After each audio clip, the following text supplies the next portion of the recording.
Destruction, détresse des civils, cadavres dans les rues. Des visages du Donbass et de la Crimée que Guillaume Herbeau photographie depuis plusieurs années.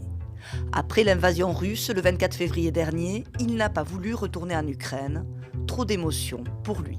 Maintenant, il y a énormément de collègues sur le terrain. Je ne vois pas aujourd'hui ce que je peux rajouter par rapport à leur travail. D'autant plus que moi, pendant 8 ans, j'y suis allé chaque année alors qu'on ne parlait plus du conflit.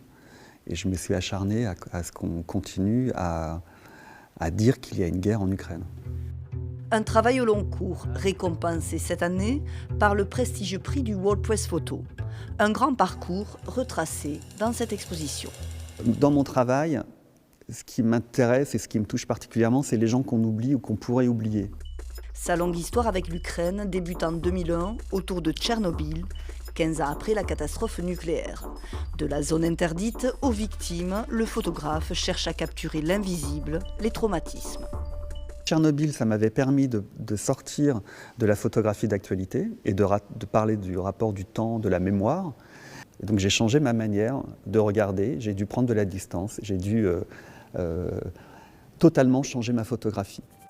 Happé par le pays et ses habitants, il n'a cessé d'y retourner chaque année pour témoigner à sa manière des évolutions politiques, des révolutions et déchirures de l'ancienne République soviétique.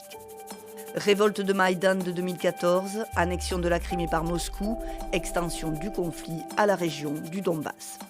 Dans mes images, je crois, il y a une tension, mais en même temps tout est posé, tout est calme. On n'est pas en train de courir, il n'y a pas des gens avec des kalachnikovs en train de tirer, etc. En fait, c'est une sorte d'angoisse latente, quotidienne. Un photographe du temps arrêté, suspendu, c'est ainsi que Guillaume Herbeau se définit.